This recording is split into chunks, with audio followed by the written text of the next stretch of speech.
ಜನಪ್ರಿಯ ಶಾಸಕರು, ಪರಮ ಪೂಜ್ಯರು ಹಾಗೂ ಎಲ್ಲ ಅತಿಥಿ ಗಣ್ಯಮಾನ್ಯರು ದೀಪ ಹಚ್ಚುವ ವಿಶೇಷ ಕಾರ್ಯಕ್ರಮಕ್ಕೆ ವಿಶೇಷ ಚಾಲನೆಯನ್ನು ನೀಡುತ್ತಿದ್ದಾರೆ. ಸರ್ವರಿಗೂ ಹೃದಯದ ವಂದನೆಗಳು.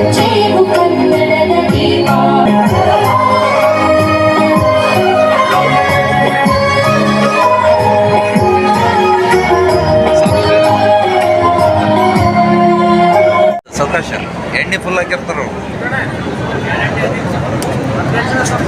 ಸತ್ಕಾರವನ್ನು ಸ್ವೀಕರಿಸಿದ ಪರಮ ಪೂಜ್ಯರಿಗೆ ಹಾಗೂ ಸನ್ಮಾನ ಕಾರ್ಯಕ್ರಮ ನೆರವೇರಿಸಿಕೊಡುತ್ತಿರುವ ನಮ್ಮ ಜನಪ್ರಿಯ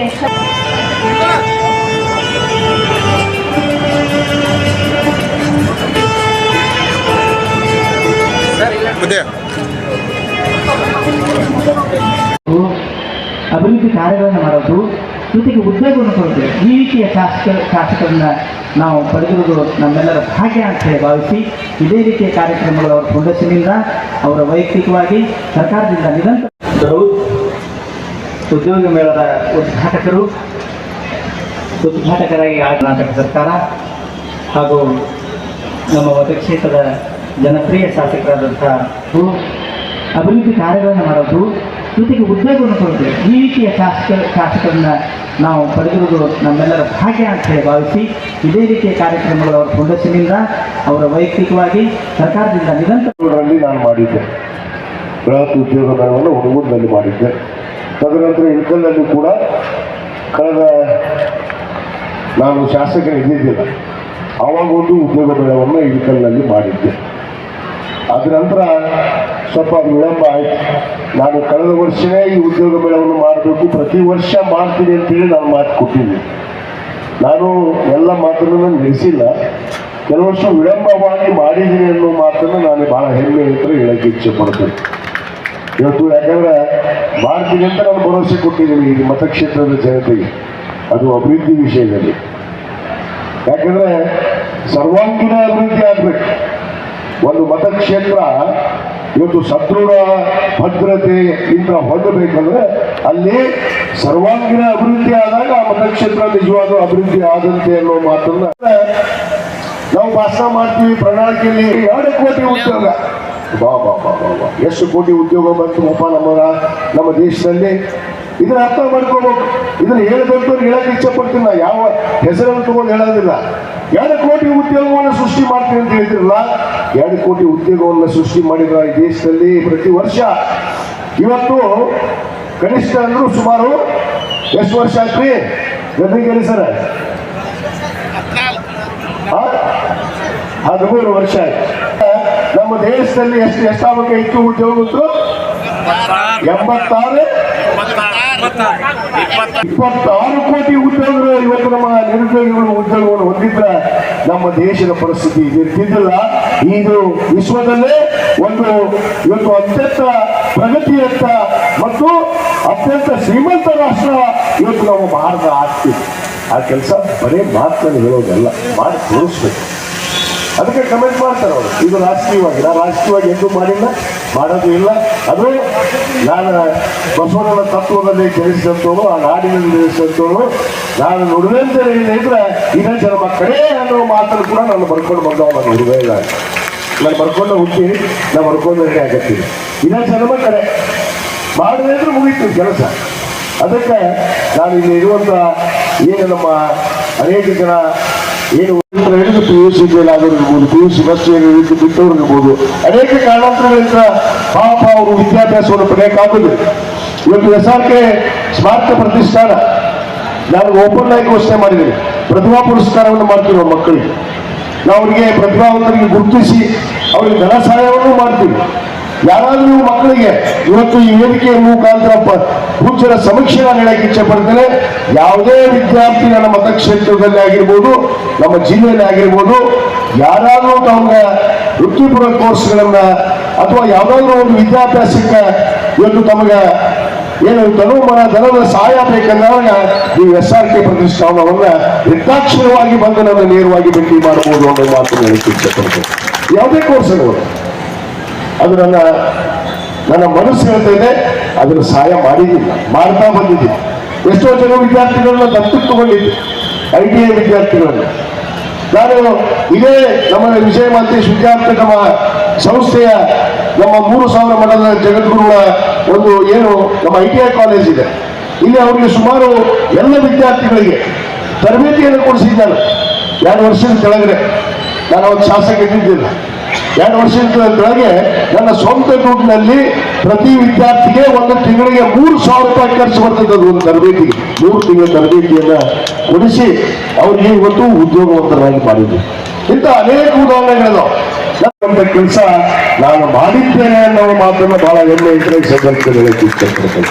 ಯಾವಾಗ ಮಾಡಿದ್ದೀನಿ ಅದು ಮಾಡಿ ಅಂತ ತಿಳಿದು ಮಾಡದೆ ಮಾಡಿ ಅನ್ನೋ ಮನುಷ್ಯ ನಾನಲ್ಲ. ಯಾಕಂದ್ರೆ ನಾನು ಅನ್ನ ಬಸವಣ್ಣನವರನ್ನ ಒಂದು ಪವಿತ್ರವಾದ ಭೂಮಿಯಲ್ಲಿ ನಾನು ಜನಿಸ್ತಂತು.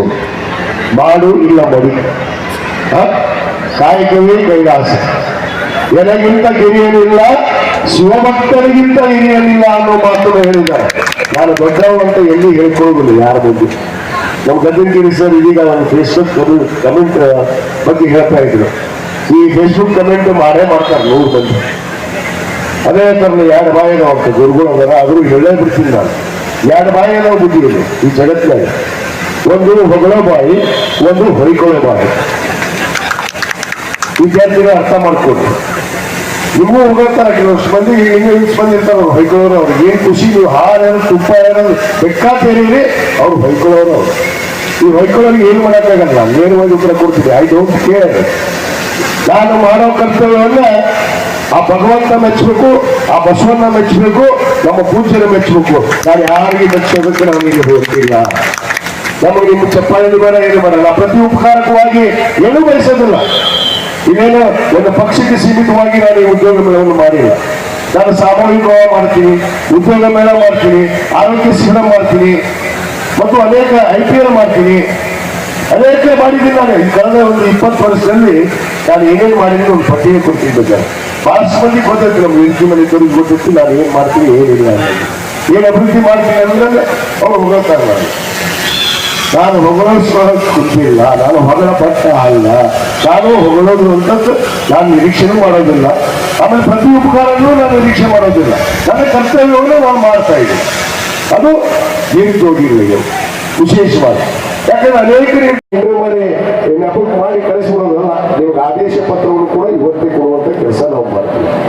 ಇದಕ್ಕೆ ಇವತ್ತು ನನಗೆ ಸ್ಫೂರ್ತಿ ಯಾರು ಅಂದ್ರೆ ನಮ್ಮ ದೃಢ ಸಂಕಲ್ಪ ಫೌಂಡೇಶನ್ ನಮ್ಮ ರಾಘವೇಂದ್ರ ಮತ್ತು ನಮ್ಮ ಈರಣ್ಣ ನಾಗರಾಜ್ ಅವರು ನನಗೆ ಎಚ್ಚರಿಕೆ ಗಂಟೆಯನ್ನು ಹೊಡೆದು ಉದ್ಯೋಗ ಮೇಳ ಮಾಡೋಣ ಸರ್ ಅಂತ ಬಂದಾಗ, ನನ್ನಪ್ಪ ನೀವು ಆಯೋಜನೆ ಮಾಡ್ರಿ, ಅದನ್ನು ಉದ್ಘಾಟನೆ ಮಾಡೇ ಬಿಡೋಣ ಅಂತ ಹೇಳಿ ಒಂದು ದಿನ ಫಿಕ್ಸ್ ಮಾಡಿ ಇವತ್ತು ಪ್ರಾರಂಭ ಮಾಡಿದ್ದೀವಿ.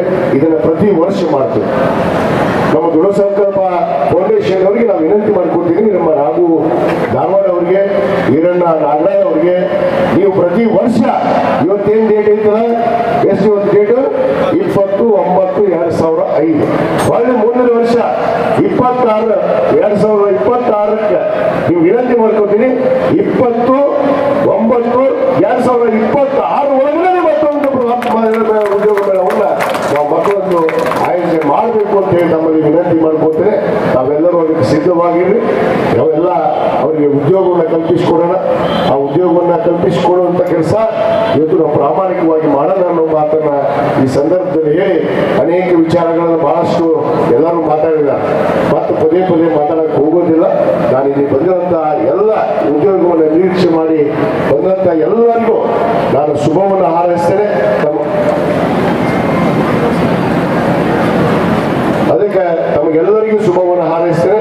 ತಾವೆಲ್ಲರೂ ಇದರಲ್ಲಿ ಭಾಗವಹಿಸಿ ತಮ್ಮ ಏನು ಇಂಟರ್ವ್ಯೂ ಅಂದ್ರೆ ಏನು ನೋಡೋದಿರುವುದಿಲ್ಲ.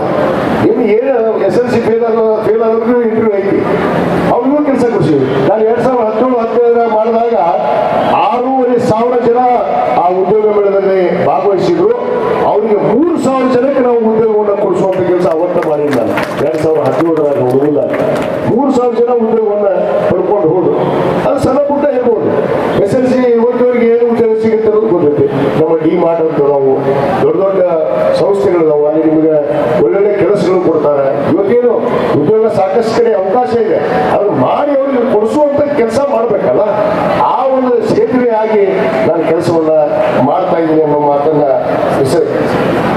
ಈಗಾಗಲೇ ನಮ್ಮ 58 ಕಂಪನಿಗಳು ಸುಮಾರು 8,000 ವೇಕೆನ್ಸಿಗಳು ಅದಾವ ಅಂತ ಹೇಳಿ ಬೋರ್ಡ್ ಹಾಕಿದ್ರು. ಹೋಗಿ ನೋಡ್ರಿ ಯಾವ್ಯಾವ ಕಂಪನಿ ಒಳಗೆ ಎಷ್ಟೆಷ್ಟು ಉದ್ಯೋಗ ಖಾಲಿ ಅದಾವ ಅಂತ ಕೂಡ ಅವರು ಬಂದಾರ ತಗೊಂಡು ಅಲ್ಲಿ ಸಿಲೆಕ್ಷನ್ ಆದವ್ರಿಗೆ ಖಂಡಿತವಾಗಿ ತಮ್ಮ ಉದ್ಯೋಗ ದೊರಕುತ್ತೆ. ಅದು ನಮ್ಮ ಜಿಲ್ಲೆಯಲ್ಲಿ ಆಗಿರ್ಬೋದು, ಹುಬ್ಬಳ್ಳಿ ಆಗಿರ್ಬೋದು, ಬೆಳಗಾವಿ ಆಗಿರ್ಬೋದು, ನಮ್ಮ ರಾಜ್ಯದಲ್ಲೇ ಬೆಂಗಳೂರು ಒಳಗೆ ಭಾಳ ಅಂದ್ರೆ ಬೆಂಗಳೂರಲ್ಲಿ ಅದರ ತಕ್ಕ ನಿಮಗೆ ವೇತನ ಕೂಡ ಸಿಗುತ್ತೆ. ಅದಕ್ಕೆ ತಾವು ಯಾರು ಚಿಂತೆ ಮಾಡಬೇಡ್ರಿ. ತಮಗೆಲ್ಲರಿಗೂ ಈ ಅವಕಾಶವನ್ನ ತಾವು ಪಡಿಸ್ಕೋಬೇಕು ಅಂತ ಹೇಳಿ ತಮ್ಮಲ್ಲಿ ವಿನಂತಿ ಮಾಡಿಕೊಂಡು ತಮಗೆಲ್ಲರಿಗೆ ಭಾಗವಹಿಸಿ ತಾವು ಆದೇಶ ಪತ್ರವನ್ನು ಪಡ್ಕೊಂಡು ಹೋಗುವಂತ ಕೆಲಸ ಆಗಬೇಕು ಅಂತ ಹೇಳಿ ತಮ್ಮಲ್ಲಿ ವಿನಂತಿ ಮಾಡಿಕೊಂಡು ಮತ್ತು ನಮ್ಮ ಶ್ರೀ ವಿಜಯ ಮಹಾಂತೇಶ್ ವಿದ್ಯಾವಂತಿಕೆ ಸಂಘ ನಮ್ಮ ಚೇರ್ಮನ್ ಆದಿಯಾಗಿ ನಮ್ಮ ಪ್ರಾಚಾರ್ಯರು ಎಲ್ಲ ಸಿಬ್ಬಂದಿ ವರ್ಗದವರು ಇವತ್ತು ನಮಗೆ ಕೊಠಡಿಗಳನ್ನು ಕೊಟ್ಟು ಇಲ್ಲಿ ಸುರಕ್ಷಿತವಾಗಿ ಈ ಕಾರ್ಯಕ್ರಮ ಉದ್ಯೋಗ ಮೇಳ ನಡೆಯೋದಕ್ಕೆ ಅನುಕೂಲ ಮಾಡಿಕೊಟ್ಟಿದ್ದಕ್ಕೆ SRT ಸ್ಮಾರಕ ಪ್ರತಿಷ್ಠಾನದಿಂದ ಮತ್ತು ದೃಢ ಸಂಕಲ್ಪ ಫೌಂಡೇಶನ್ ವತಿಯಿಂದ ತಮಗೆ ತುಂಬುವುದಿದೆ. ಚೇರ್ಮನ್ನಲ್ಲಿ ಧನ್ಯವಾದಗಳನ್ನು ಅರ್ಪಿಸಿ ಮತ್ತೊಮ್ಮೆ ಪೂಜ್ಯರ ಪಾದ ವಂದಿಸಿ ನನ್ನ ಮಾತನ್ನು ಮುಗಿಸ್ತೇನೆ.